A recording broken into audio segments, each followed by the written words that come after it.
রাজ্যের পালাবদলের পর আমরা দেখেছি একাধিক গ্রাম পঞ্চায়েতের প্রধান উপপ্রধান এদেরকে পদত্যাগ করতে, কিন্তু এই প্রথম দিনহাটার কোনো একটি গ্রাম পঞ্চায়েতে প্রায় সকল পঞ্চায়েত সদস্য একযোগে পদত্যাগ করল।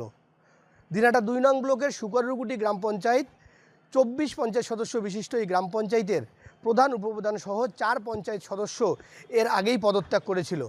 আর তারপর কিন্তু কার্যত নতুন করে বোর্ড গঠনের সিদ্ধান্ত নেওয়া হয় এবং এই বোর্ড গঠন প্রক্রিয়া নিয়ে একাধিক টালবাহনা চলতে চলতে আজ দিনহাটা ২ নং ব্লক বিডিও অফিসে এসে ওই একই গ্রাম পঞ্চায়েতের আরও ১৬ জন পঞ্চায়েত সদস্য একসাথে পদত্যাগ করলেন এবং তারা প্রত্যেকেই দিনহাটা ২ নং ব্লকের সমষ্টি উন্নয়ন আধিকারিকের কাছে নিজেদের পদত্যাগপত্র জমা দেন। অর্থাৎ এই মুহূর্তে সব মিলিয়ে বলতে গেলে দিনহাটা ২ নং ব্লকের এই শুকরুকুটি গ্রাম পঞ্চায়েত সদস্যবিহীন হয়ে রইল। তার কারণ ২৪ সদস্য বিশিষ্ট এই গ্রাম পঞ্চায়েতের ২০ জন পঞ্চায়েত সদস্য প্রধান সহ ইতিমধ্যেই পদত্যাগ করেছেন, আর বাকি যে ৪ পঞ্চায়েত সদস্য রয়েছে তারা এই মুহূর্তে বাড়িতে নেই, তারা ভিন রাজ্যে রয়েছেন। অর্থাৎ কার্যত পঞ্চায়েত সদস্যবিহীন রয়েছে এই গ্রাম পঞ্চায়েত। এখন গ্রামের কি করে উন্নয়ন হবে সে নিয়ে কিন্তু কার্যত কপালে চিন্তার ভাঁজ পড়েছে গ্রাম পঞ্চায়েতের সাধারণ ভোটারদের। অপরদিকে এই পদত্যাগ প্রসঙ্গে আজকে যে ১৬ জন পঞ্চায়েত সদস্য পদত্যাগ করেছেন তাদের মধ্যে এক পঞ্চায়েত সদস্য সেকেন্দার আলী তিনি জানান যে এই পদত্যাগ নিয়ে একেবারেই কোনো রাজ্যের বর্তমানে যে শাসক দল বিজেপি রয়েছে তাদের পক্ষ থেকে চাপের কোনো কিছু ছিল না। রাজ্যের পালাবদলের পর যেহেতু গোটা রাজ্যেই একেবারেই পরিবর্তন হচ্ছে, তাই তারা মনে করছেন মানুষ যাদেরকে ভোট দিয়েছে তারাই এখন গ্রাম পঞ্চায়েতের উন্নয়ন করুক, তাই তারা একেবারেই স্বেচ্ছায় পদত্যাগপত্র জমা দিচ্ছেন, এমনটাই কিন্তু তারা দাবি করছেন। তবে পঞ্চায়েত সদস্যরা যেটাই দাবি করুক একেবারেই কিন্তু কার্যত গোটা গ্রাম পঞ্চায়েত একসাথে পদত্যাগ করায় একেবারে রাজনৈতিক মহলে কিন্তু চাঞ্চল্য সৃষ্টি হয়েছে।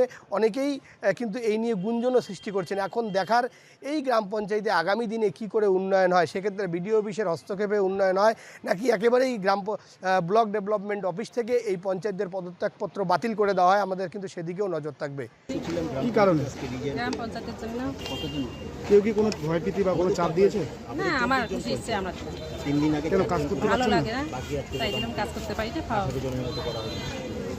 2023 সালে তো আপনারা বিনা এই কারণে তো আমাদের এই দায়বদ্ধ থেকে তো আর কাজটা করতে পারতেছি, যার জন্য আমরা ইয়ে হলাম।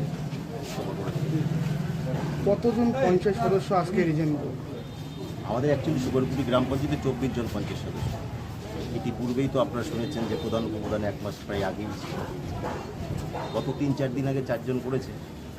আজকে বাকি মোটামুটি সবাই করবে, হয়তো 2 জন বাড়িতে নেই, তারা হয়তো এসে করে দেবে। এটা কি সরকার পরিবর্তন হওয়ার পর বিজেপির চাপে কি দিলেন? চাপ টাপের ব্যাপার না, পরিবর্তনের হাওয়া তো স্বাভাবিক, এটা তো বুঝতেই পারতেছে। 2023 সালের পঞ্চায়েত নির্বাচনে শুকরুকুটি 24টি গ্রাম পঞ্চায়েত আসনের মধ্যে অধিকাংশতেই আপনারা বিনা প্রতিদ্বন্দ্বিতায় জয়ী হয়েছিলেন। তো সরকার পরিবর্তনের পর কি বিজেপির প্রভাব পড়ছে আপনাদের উপর বা চাপ দিচ্ছে বিজেপি? স্বাভাবিক কারণে তো আপনারা জানেন যে 80 বছর দেশ স্বাধীন হওয়ার পশ্চিমবঙ্গে কখনো বিজেপি আসতে পারেনি, এখন এসছে, তার মানুষের রায়ে তারা এসছে, স্বাভাবিক কারণে তো তাদের তো একটু জোশ তো থাকবে।